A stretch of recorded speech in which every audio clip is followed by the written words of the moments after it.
அருட்பெருஞ்சோதி அருட்பெருஞ்சோதி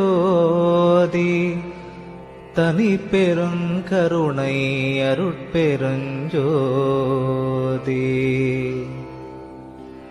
கண்ணில் கலந்தான் கருத்தில் கலந்தான் என் எண்ணில் ஜோதி அருட்பெரும் ஜோதி தனி பெரும் கருணை அருட்பெருஞ்சோதி அருட்பெருஞ்சோதி அருட்பெருஞ்சோதி தனிப்பெருங்கருணை அருட்பெருஞ்சோதி.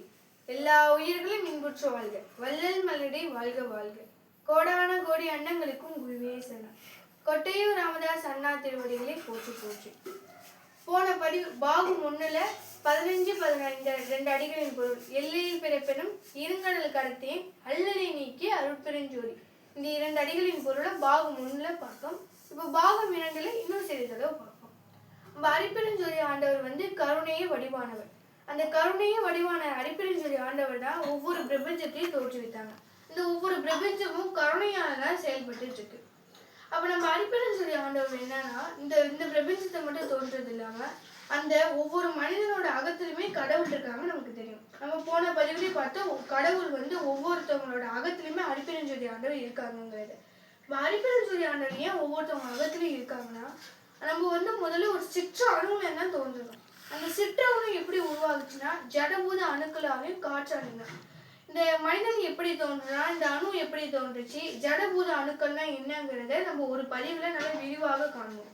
இப்ப நம்ம ஒரு சிற்ற அணுல தான் உருவானோம். நம்ம அரிப்பெருஞ்சோதி ஆண்டவர் எங்குமே நிறைஞ்சிருப்பாரு. அப்ப அந்த அணுக்குள்ளேயும் கடவுள் நிறைஞ்சிருக்காரு தானே. அந்த அணுவுள்ள அணுவா இருந்து நம்ம அந்த அணுதான் இப்ப ஒரு மனித பிறவியே இருக்கு. அந்த மனித பிறவியை வந்தோடனே அந்த அணுவா இருந்தது நம்ம அரிப்பெருஞ்சோதி ஆண்டவர் தானே. நம்மளோட அகத்துல இருந்து அரிப்பெருஞ்சோதி ஆண்டவர் ஒவ்வொன்றத்தையும் உணர்த்துறாங்க, ஒவ்வொரு செயலையும் செய்ய வைக்கிறாங்க. கடவுள் எப்பவுமே நமக்கு ஒவ்வொருத்தையும் உணர்த்துறாங்க. ஆனா நம்ம உணர்த்துறாங்களே அப்படியே நம்ம நல்ல ஒரு எந்த ஒரு செயல் இருந்தா நல்ல வழிக்கு செய்ய மாட்டோம், ஏன் நம்ம எல்லாம் மரணமில்லா பெருவாளுக்கு வர மாட்டோம் அப்படின்னு பார்த்தா, அவங்க உணர்த்துற செயலை நம்ம அதை உணர மாட்டோம். அது உணராம இருக்கிறனாலதான் நம்ம எந்த ஒரு செயல் செஞ்சாலும் அது ஒரு நல்ல செயலா போக மாட்டேது. அது மட்டும் இல்லாம நல்ல செயல், அதாவது என்னன்னா ஒரு பிறவி பெருங்கடல் கடக்கிறது எப்படிங்கிறது தெரிய மாட்டேது. நம்ம அறியாமையிலே இருக்கோம். மாயாவா இருக்கிறதுனால கடவுள் உணர்த்துறது நம்ம உணராம இருக்கோம். அதுக்கு முதல்ல மாயா நீக்கணும். மாயானா என்னது? ஆசை. அந்த நம்ம வள்ளல் பெருமான் என்ன சொல்றாங்கன்னா, அந்த ஆசையில நிலைத்திருக்க கூடியது நிலைத்தே இருக்காது, அதை நீங்களாம் ஒழிச்சிடுங்க. நீங்க ஒன்னே ஆசைப்படுங்க. அது என்னது? இந்த தேகத்தை நமக்கு சொந்தமாக்கிக்கணும் ஆசைப்படுங்க நம்ம வள்ளல் பெருமான் சொல்றாங்க. அந்த ஆசையை மட்டும் நம்ம எப்பவுமே ஒரு குறிக்கோளா வச்சு அதை நம்ம செயல்படுத்தணும். அதனாலதான் கடவுளே ஒவ்வொரு மனிதனுக்கும் ஒரு கடமை இருக்கு. அந்த கடமை தான் மரணமில்லா பெருவாழ்வுன்னு சொல்லியிருக்காங்க. சரி, அப்ப ஒவ்வொரு சிற்றணுவுல தான் கடவுள் தோன்றிருக்காங்க. அந்த ஒவ்வொரு சிற்றணுக்குள்ளேயுமே கடவுள் இருக்காங்கிறத நம்ம பார்க்கணும். இப்ப பிறவி சூழல் எதுக்கு தொடர்ந்து கொண்டே இருக்கு? அந்த மனிதன் அறியாமையில இருக்கிறனாலதான். அந்த மனிதன் அறியாமை இருக்கிறனால பிறவி சூழல் பிறவி நமக்கு தொடர்ந்து கொண்டே இருக்கு. அடுத்தடுத்த பிறவி. அதுக்கு நம்ம போகாம இருக்குன்னா உண்மையா உணரணும். அருளை உண்மையா உணர்ந்து நம்ம கடவுள் சொன்ன நம்ம உண்மையா அருளை உணர்ந்தாலே வள்ளல் பெருமான் நமக்கு ஒரு வழியை வகுத்து தந்துருவாங்க. அந்த வழியில நம்ம செல்லலாம். அதுக்கு நம்ம என்ன செய்யணும்? முதல்ல நம்ம பிறவாமை ஒழிக்கணும். நிறைய பேர் நம்ம நினைப்பாங்க, ஏன்னா இந்த பிறவி எடுத்தோமே அப்படின்னு சொல்லி இந்த பிறவி அவங்க ரொம்ப வெறுப்புப்படுவாங்க. இந்த தேகத்தை நம்ம எதுக்கு எடுத்தோம், இந்த பிறவி எதுக்கு எடுத்தோம் நிறைய பேர் கோபத்திலயும் சொல்லுவாங்க, நிறைய பேர் கவலையிலயும் சொல்லுவாங்க. அதெல்லாம் எதுக்கு? இந்த மாயாவை பார்த்து அந்த புற வாழ்க்கையே வாழ்ந்தனாலதான். எல்லாரும் என்ன செய்யறாங்க? அகத்தை ஒழித்துட்டு புறத்துல வாழ்றாங்க. புறம்னா தனியா அகம்னா தனியா பத்தாது. புறத்துல எல்லாம் மாயாவா நிறைஞ்சிருக்கு. அந்த மாயாவை பார்த்துட்டு இருக்கிறதுனால அது புறம்னு சொல்றோம், இது அகம்னு சொல்றோம். புறத்துலயும் கடவுள் இருக்காங்க. நம்மளோட புல கண்களுக்கு தெரியாதனால கடவுள் புறத்துலயும் இருக்காங்கிறது நமக்கு தெரிய மாட்டுது. அதனால நம்ம எல்லாரும் என்ன செய்யறாங்க? புறத்துல இருக்கிற ஆசையெல்லாம் ஒழிச்சிட்டு அகத்துக்குள்ள வரணும். அகத்துக்குள்ள வந்தாதான் நமக்கு அருள் கிடைக்கும். அப்ப நம்ம எப்பவுமே சதானந்த நேரமே பரிபூரணமா நம்ம ஆனந்த வாழ்வு வாழணும். ஆனந்த வாழ்வு, அந்த வாழ்வு எப்பவுமே நிலைத்து இருக்கக்கூடிய வாழ்வு. அதுதான் மரணமில்லா பெருவாழ்வு. அந்த மரணமில்லா பெருவாழ்வுக்கு எல்லாரும் வரணும்னு நம்ம வள்ளல் பெருமான் வலியுறுத்தி கொண்டே இருக்காங்க. நம்ம வள்ளல் பெருமான் எப்பவுமே பிறவாமை இரவாமை பற்றியும் எல்லாருமே கருணையோட இருக்கணும் பற்றிதான் எப்பவுமே நம்ம வள்ளல் பெருமான் சொல்லிக்கிட்டே இருக்காங்க.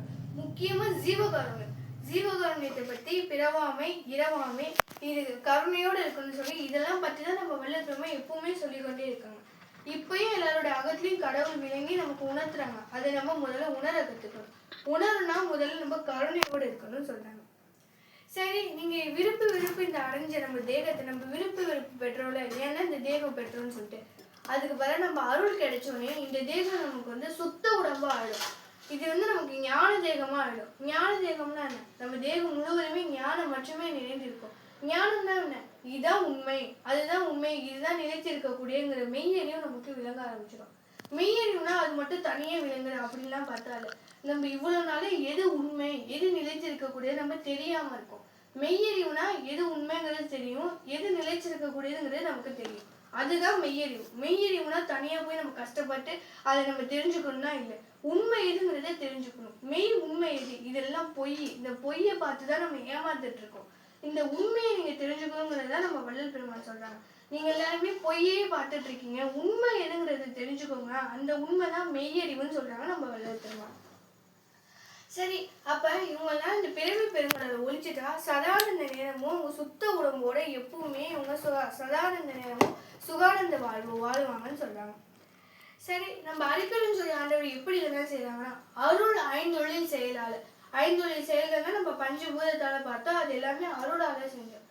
அருள்னா அது எப்பவுமே கருணை வடிவாகவே இருக்கிறதா அருள். இப்ப நம்ம பிறவி பெருங்கடல்ங்கிறத பார்த்தோம். அந்த பிறவி பெருங்கடலுக்கு தான் கரையே இல்லைன்னு நினைச்சோம்.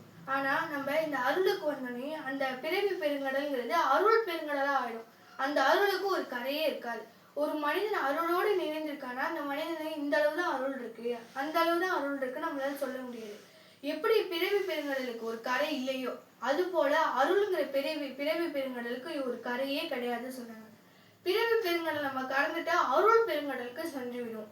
அந்த அருள் பெருங்கடல் தான் ஆனந்த வாழ்வு. எப்பவுமே மரணமில்ல பெருவாழ்வு, இன்பத்தோட நம்ம எப்பவுமே வாழ்றது. அதனால நம்ம வள்ளல் பெருமான் எல்லையில் பிறப்படும் இருங்கடல் கடத்தேன். இருங்கடல் கடத்தியேன். இருங்கடல்னா என்னது? பிறவி பெருங்கடல் கடந்து அருள் பெருங்கடலுக்கு வந்தது.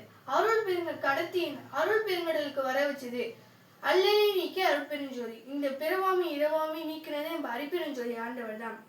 இந்த நம்மளோட அரிப்பெருஞ்சோதி ஆண்டவர் தான் என்னை இந்த பிறவி பெருங்கடலும் கடந்த அருள் பெருங்கடலுக்கு வர வச்சாங்கன்னு சொல்றாங்க நம்ம வள்ளல் பெருமான். அப்ப நீங்க இந்த மரணமில்லா பெருவாழ்வு வாழ்ந்துட்டு நம்ம இந்த மரணமில்லா பெருவாழ்வு அடைஞ்சா எப்பவுமே இந்த தேகத்தை நம்ம நிலைத்திருக்கிறதவே வச்சிடலாம். அப்ப யாராலுமே நம்ம எப்பவுமே இந்த நிலைத்திருக்க இல்லாம இருக்குமோ இது சிறிது காரணமா இருக்குமோன்னு சொல்லி நம்ம எந்த ஒரு பயப்படும் தேவையில்லை. எப்பவுமே இந்த நிலைத்திருக்கக்கூடிய எவ்வளவு காரணம் நம்மளால சொல்லவே முடியாது.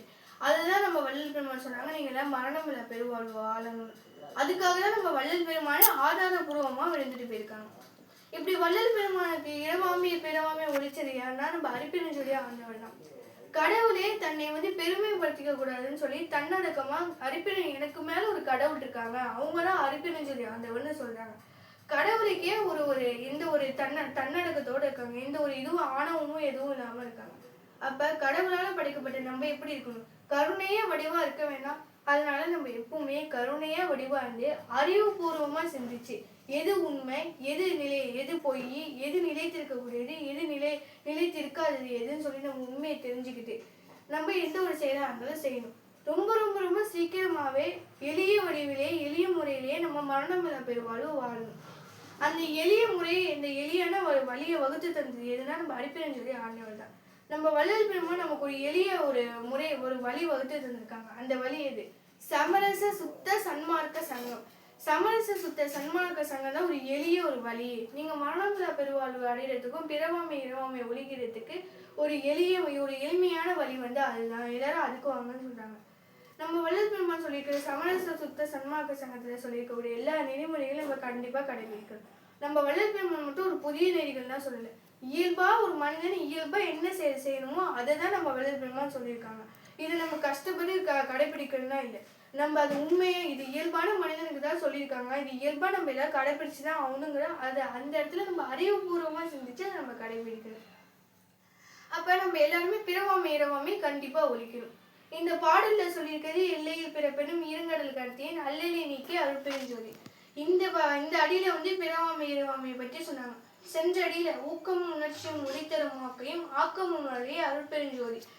பிறவாமை இரவாமைனா என்னங்கிறது சொல்லியிருக்காங்க. இந்த பாடல பிறவாமை இரவாமை எப்படி ஒழிக்கிறது சொல்லி கொடுத்துருக்காங்க. அப்ப நமக்கே தெரியும் ஒன்றோடு ஒன்று பின்னி பிணைந்திருக்கு. ஆக்கை போல ஒன்றோடு ஒன்று பின்னி பிணைந்திருக்கு. எல்லாம் தொடர்பு பண்ணி தான் இருக்கு, நமக்கு இப்பயே தெரியும். அதனால எல்லாருமே பிறவாமை இறவாமை ஒழிக்கிறதுக்கு ரொம்ப ரொம்ப சீக்கிரமாவே நம்ம எல்லாரும் வருவோம். நான் சொல்வதில் சொல் பிழை இருந்தாலோ அல்லது வார்த்தை பிழை இருந்தாலோ பெரியவர்கள் முதல் சிறியவர்கள் வரை பொறுத்தருள வேண்டும். 15-16 எல்லையில் பிறப்பினும் இருங்கடல் கடத்தியின் அல்லனை நீக்கி அருட்பெருஞ்சோதி. இந்த அடிகளின் பொருளை பார்த்தாச்சு. அடுத்த பதிவுல 17-18 ஏறா நிலைமைசை ஏற்றின்னு நினைக்க ஆறாரை காட்டிய அருட்பெருஞ்சோதி. இந்த அடிகளின் பொருளை அடுத்த பதிவுல பார்ப்போம். அருட்பெருஞ்சோதி அருட்பெருஞ்சோதி தனிப்பெருங்கருணை அருட்பெருஞ்சோதி. அகத்தியருக்கு ஓம் அகஸ்தீசாய நமக. தயவு சிவஜோதி கும்பகோணம். ஜோதி அருட்பெரு